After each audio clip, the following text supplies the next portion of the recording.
नमस्कार, आप देख रहे हैं राइट इंडिया प्लस। तो दोस्तों 2000 का नोट, जी हाँ, ये वही 2000 का नोट है जिसमें चिप लगी थी, ऐसी बातें भी चली थी। आखिरकार सरकार ने उसको बंद कर दिया, चलन से बाहर कर दिया। जी हाँ, जब से भारतीय जनता पार्टी की सरकार आई है, मोदी सरकार 2014 के बाद आई है, तब से पिछले 9 साल के अंदर 2 बार नोटबंदी हो गई है। नोटबंदी करने का जब 8 नवंबर 2016 को नोटबंदी की गई थी, जब ऐसा बताया गया था कि इससे हम भ्रष्टाचार को बंद करेंगे। और अब की बार जो नोटबंदी की गई है, इससे भी ये मैसेज दिया जा रहा है कि भ्रष्टाचार को लगाम लगाएंगे, भ्रष्टाचार को ख़त्म करेंगे।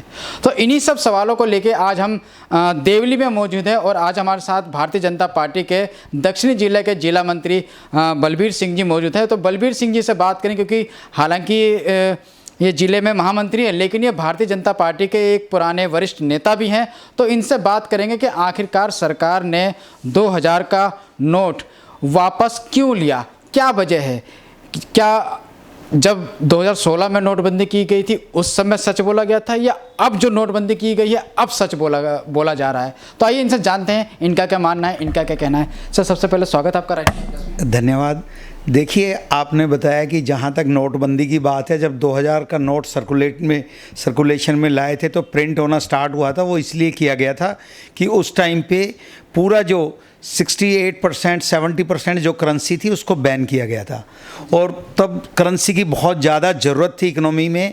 और छोटे अगर डिनोमिनेशन के नोट प्रिंट्स करते तो उसको टाइम लगता, लेकिन उसको टाइम को देखते हुए 2000 के नोट का उस टाइम पे प्रिंटिंग की गई थी। आप देखेंगे कि 2000 के नोट की प्रिंटिंग एक शॉर्ट गैप अरेंजमेंट था, वो करना ज़रूरी था। और 2018 में 2000 के नोट की प्रिंटिंग बंद भी कर दी गई थी। और मैं आपको बता दूं, 31 मार्च 2018 को 2000 के नोट जो मैक्सिमम सर्कुलेशन था, टोटल करेंसी के सर्कुलेशन का 6,73,000 करोड़ रुपए के 2000 के नोट सर्कुलेशन में थे, जो टोटल सर्कुलेशन का 37% के आसपास बैठता है। उसी टाइम से जब इसका सर्कुलेशन बंद किया, लोगों ने इसकी होर्डिंग स्टार्ट कर दी। आज हम देखते हैं कि जो टोटल पैसे सर्कुलेशन में है वो करीबन 10% है, 3,73,000 करोड़ जो टोटल मनी सर्कुलेशन में है। तो लोगों ने इसको रखा हुआ है। ये ऑलमोस्ट हमारी जो सर्कुलेशन है पैसों की, जितने भी नोट्स की, वो ऑलरेडी एक तरह से हमारा जो इकोनॉमी है उससे बाहर लोगों ने उसको होर्डिंग करके रखा हुआ है। और आप देखेंगे पिछली कुछ वर्षों में जितने भी करप्शन के केसों में गिरफ्तारियां हुई हैं, लोगों के घरों में जो कमरे नोटों के भरे मिले हैं, उसमें आप देखेंगे कि ज़्यादा से ज़्यादा नोट 2000 रुपये के मिले थे। और आज हमारी इकोनॉमी में किसी भी प्रकार के नोटों के सर्कुलेशन की कमी नहीं है, तो हम बड़ी आसानी से 2000 के नोट को निकाल सकते हैं। एक तो इसका पर्पज़ ये भी है, दूसरा पर्पज़ ये है कि जैसे ही ये नोट निकलेंगे तो लोग ज़्यादा से ज़्यादा जो डिजिटल करेंसी है, जो इस प्रकार के सिस्टम है, उसको अडॉप्ट करेंगे तो जनता और जितने भी हमारे बिजनेसमैन हैं वो टैक्स की पेमेंट करेंगे। जब टैक्स की पेमेंट होगी तो देश को पैसा मिलेगा तो देश का विकास भी उतनी तेज़ी से होगा। सर, आपकी सारी बात अगर मान भी ली जाए तो जब 2016 में नोटबंदी की गई थी, उस टाइम जो घर की महिलाएं थीं जिन्होंने अपने बुरे वक्त के लिए कुछ पैसा संभाल कर रखा था, छुपा के रखा था, मोदी जी ने या यूँ कह लीजिए बीजेपी ने वो भी निकलवा लिया। अब जो आप बता रहे हैं 3 करोड़ कुछ लाख पैसा है, जो हो सकता है ये 2000 के नोट भी महिलाओं ने अपने बुरे वक्त के लिए संभाल के रखे हैं, जिसको आप लोग अब निकलवा रहे हो। तो पहले जब महिलाओं ने अपने घर से पैसे निकाले तो उनकी आर्थिक स्थिति पहले से ज़्यादा खराब हो गई, और अब भी ऐसे ही कुछ समीकरण बन सकते हैं। नहीं, देखिए, ना तो पहले किसी भी गरीब आदमी को या जो भी जनता थी कोई परेशानी नहीं हुई थी।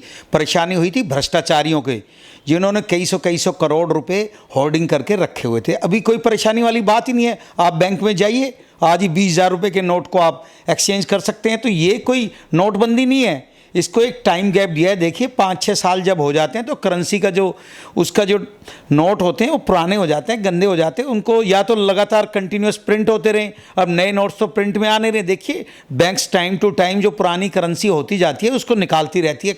कोई नोट फट जाता है या उसकी कुछ इस प्रकार की स्थिति हो जाती है कि वो सर्कुलेशन के लायक नहीं होते, तो ये कोई नोटबंदी नहीं है। हाँ डेफिनेटली, और इस बार तो सफिशिएंट टाइम दिया है आपके पास, 4-4.5 महीने का टाइम है, आप कभी भी आके इसको बदलवा सकते हैं। ना तो पहले गरीब लोगों को परेशानी हुई थी, और आप देखेंगे इस बार भी गरीब लोगों को कोई परेशानी नहीं होने वाली है। सर, आप लोगों के ऊपर फिर से गंभीर आरोप लगने लगे। जो 2016 में आप लोगों ने नोटबंदी करी थी, वो विपक्ष की कमरों को तोड़ने के लिए करी थी, जिसका फ़ायदा आपको 2019 में मिला। और अब जो 2023 में आप लोग नोटबंदी कर रहे हो, ये भी विपक्ष की कमर को तोड़ने कर लो, ताकि 2024 में इसका फ़ायदा मिल जाए और मोदी जी या भारतीय जनता पार्टी पूर्ण बहुमत से देखिए आप देखेंगे 2016 में नोटबंदी की गई थी, लेकिन चुनाव हुए थे जाके 2019 में।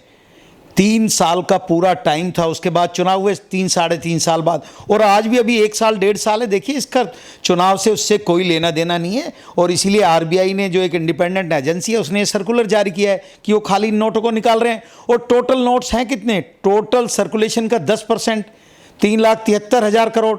आज देश में 37 लाख करोड़ रुपए सर्कुलेशन में है, और उसमें से अगर 3 लाख करोड़ निकाल भी लिए, और उन नोटों की स्थिति सही नहीं है।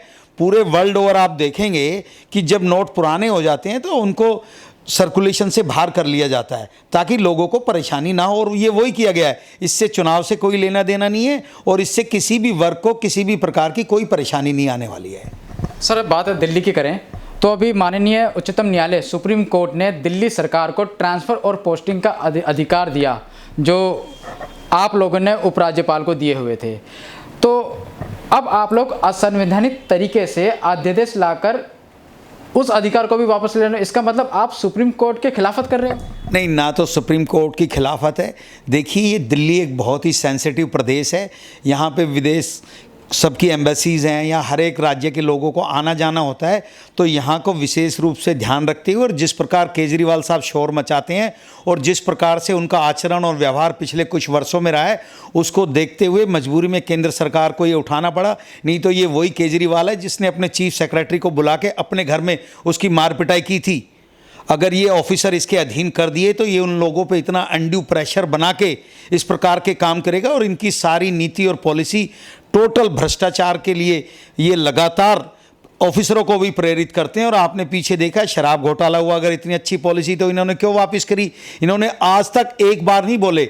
इन्होंने, देखिए, हम खिलाफ नहीं है 45 करोड़ रुपए खर्च करने के, हम खिलाफ हैं कि ये जो आदमी ये कहता था कि शीला दीक्षित को 20 एयर कंडीशनर की क्या जरूरत है, आज वो अपने घर में 50 एयर कंडीशनर लगाता है। वो आदमी कहता था मेरे को 4 कमरों की जरूरत है, आज वो उसमें 50-50 कमरे अपनी कोठी में बना रहा है। इसने, देखिए, कहता था इतने बड़े मकान की जरूरत क्या है। इसका जो एग्जिस्टिंग मकान जो इसको मिला हुआ था वो 4 एकड़ का था। इसने क्या किया, आसपास के जो चीफ सेक्रेटरी दिल्ली का मकान था, होम सेक्रेटरी दिल्ली का मकान था, उनको खाली कराया।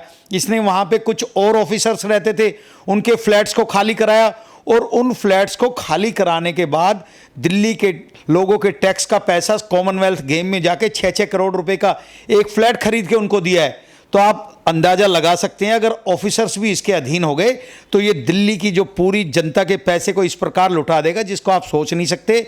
और हम जैसे कह रहे हैं कि दिल्ली बहुत एक सेंसिटिव राज्य है, यहाँ पे इस प्रकार की जो भी है। और देखिए, दिल्ली के गवर्नर में और बाहर के गवर्नर में बड़ा, दिल्ली का जो लेफ्टिनेंट गवर्नर है वो एक दिल्ली का एडमिनिस्ट्रेटर भी है। देखिए, कोर्ट ने ठीक है अपना निर्णय दिया था, इसीलिए सरकार को मजबूरी में अध्यादेश लाना पड़ा। दिल्ली की कानून व्यवस्था प्रॉपर रहे, दिल्ली के जितने ब्यूरोक्रेसी है, जितने लोग यहाँ दिल्ली को मैनेज करते हैं, जो ब्यूरोक्रेसी में काम करते हैं, वो तरीके से दिल्ली को मैनेज करते रहें। सर, जैसे कि आपने दिल्ली सरकार की बात करी और 45 करोड़ के उनका जो बंगला है उसकी बात करी, तो 45 करोड़ का केजरीवाल जी अपना शीश महल बनवा सकते हैं, जो कि उनका अपना नहीं है। आने वाले जो भी दिल्ली की सत्ता में आने वाले समय में मुख्यमंत्री होगा, वो बंगला वो भी यूज करेंगे। इसके लिए आप लोगों को दिक्कत आ रही है। लेकिन जो आपने कई करोड़ रुपए से जो नया संसद भवन बनाया है, वहाँ पे प्रतिमा लगवाई है, उसके ऊपर अगर ये लोग प्रोटेस्ट करें तो आप लोगों को दिक्कत है? नहीं, देखिए, इन्होंने हमें प्रोटेस्ट इसलिए हम लोग कर रहे हैं 45 करोड़ का। जब आपने 45 रुपए खर्च करने थे तो आपने प्रॉपर जो कानून नियम थे उसका क्यों नहीं पालन किया? आप एक टेंडर निकालते, पूरे 45 करोड़ रुपए मैं खर्च करना चाहता हूं अपने घर पे, तो टेंडर निकालते, उसका जो प्रोसेस होता उससे अपने घर की जो भी रिपेयर करानी थी। इन्होंने रिपेयर के नाम पे, सब जानते हैं, पूरा नया घर बनाया है, और जबकि लुटियन जोन्स में नया घर बनाने की अनुमति है ही नहीं। लेकिन इन्होंने किसी कानून नियम का टोटल उल्लंघन किया है और इसीलिए भारतीय जनता पार्टी लगातार इसके लिए लोगों को बता रही है। देखिए इन्होंने टेंडर क्यों नहीं, क्योंकि ये टेंडर निकालते तो उसके लिए इनको एक पूरा प्रोसेस फॉलो करना पड़ता और जो 45 करोड़ का काम है, हो सकता है वो काम 15 करोड़ में हो जाता। लेकिन इन्होंने देखिए 10-10 टेलीविज़न लगाए हैं, 1 करोड़ रुपए के 10 लाख रुपए का एक टेलीविज़न कौन सी ज़रूरत पड़ी थी। 80 पंखे इन्होंने लगाए हैं, 80 पंखे एक घर में, जो एक आम आदमी की, गरीब आदमियों की बात करने वाला आदमी, 50 एयर कंडीशनर लगाए हैं उन्होंने। खाली घर के इंटीरियर पे 11 करोड़ 30 लाख रुपए लगाए हैं। एक अलमारी, कपड़े रखने की एक अलमारी, क्या आम आदमी एक अलमारी अपने लिए, इन्होंने 12.5 लाख रुपए की एक अलमारी बनाई है। इनके बच्चों के लिए, इसकी बेटी के लिए 3.5 लाख की, इसकी बेटे के लिए 4.5 लाख की अलमारियों पे खर्च किया। आप इमेजिन कर सकते हैं कि इसने जनता के टैक्स का पैसा किस प्रकार उड़ाया है। तो इसके लिए हम लगातार इसका विरोध करते रहेंगे और इनको जवाब देना पड़ेगा कि इन्होंने प्रॉपर नियम कानूनों को क्यों ताका। सर, आपने नया संसद भवन बनाया है, उसमें भी एक अच्छी खासी रकम आप लोगों ने लगाई, एक मोटी मतलब ये कह लीजिए सरकारी खजाने का पैसा उसमें लगाया है। तो उस पर अगर विपक्ष अगर शोर शराबा करती है, फिर आप लोगों को उसमें आपत्ति क्यों है? नहीं, देखिए हमें उसमें कोई आपत्ति नहीं है। विपक्ष का काम तो खाली शोर शराबा मचाना है। देखिए संसद बनाई गई है, ये पूरे देश के लिए एक प्राइड है कि 2.5 साल के अंदर इतना बड़ा संसद का कॉम्प्लेक्स बन के तैयार हो गया। और वहाँ पे बैठने के लिए पहले काफ़ी परेशानियाँ थी, बहुत सारी पार्लियामेंट्री कमेटी होती है, उसमें बैठने के लिए सांसदों के लिए बिल्कुल जगह ही नहीं थी, या तो वो सदन में जाते थे या बाहर निकलते थे। और पूरे कॉम्प्लेक्स को इस प्रकार से बनाया गया कि संसद का कार्य बड़ा ही सुचारू रूप से चले और कहीं भी किसी के बैठने के लिए, देखिए अलग अलग पूरे कॉम्प्लेक्स को इस प्रकार से डिज़ाइन किया गया है कि वहाँ पे सब लोग आसानी से अच्छा काम कर सकें।